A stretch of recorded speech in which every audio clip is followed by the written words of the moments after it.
Okay, so I'm going to do a quick update on the NP01 baseplate. A while ago, Clock asked me for the files because he was going to make some changes. He wanted to add a front port for USB-C charging. So that's what this is here. I'm not going to delete it because there's no point. If you would like to do that, of course, you're just going to have to, route your cables and everything and like do some soldering back here. I don't do that, but like I said, I'm leaving it on. Changes mainly are going to be right here. You screw the switches down instead of using any switch holders.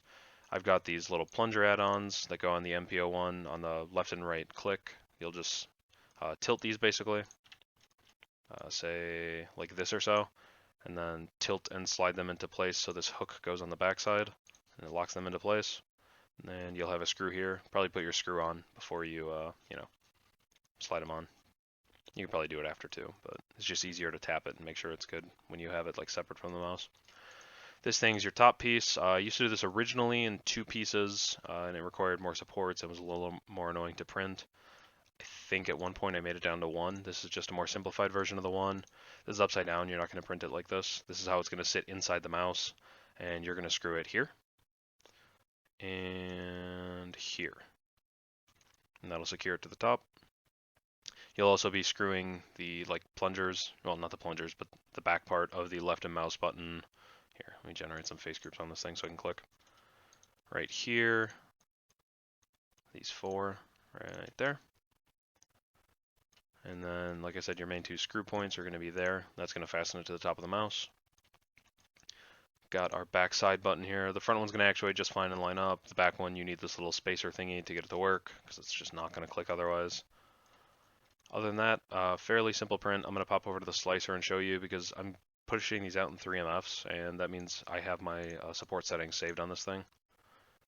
So we'll open up Super Slicer. So plunger add-on, nothing too fancy about this. You might have to enable print thin walls and I don't know, mess with here, width and flow. You might have to mess with these a little. These are for my Genius, so they're these values. You might not use mine. I wouldn't use mine just because it's not your printer. Don't put supports on this thing. Baseplate simple, no supports or anything like that. The front USB-C thing will bridge. Not that most of you will be using it because you'll be using the charge port back here. So upper support right here, you can see right here. This one has no support data on it. So if you are not going to import into Super Slicer or Prusa Slicer or something, and you just want that, that's fine. Here's the version that has the painted on supports. And you'll know that I have support enforcers only on, meaning only where I paint them on. You can see it's here, because that's pretty much the only spot you need them. So that's how I print it. If you do support on build plate, it'll probably want to build plate these or support these bridges. I'm not sure. I don't think you want that. Oh, it doesn't want to. That's good.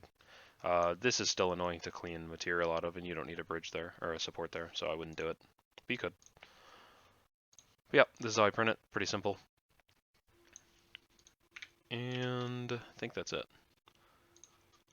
Yep. So basically, just go ahead and message me on Twitter. Send me your Etsy order number, because I just be like, hey, dude, I bought the stuff, or whatever. Doesn't really help me. So just send me your Etsy order number, and I'll send you the updated files. If you've gotten printed pieces from me, and for some reason want to update, you can talk to me about that, but I can't just send you those and have you do those. So we'll have to work something out with that. I don't really think you would need to. I mean, the thing is the clicks are going to be nicer, but it's not like it's like some crazy world of difference, and you're not going to become a gaming god or something just because the clicks are better. But I don't know. And maybe if that's like a sore point for you or something, then yeah, do that.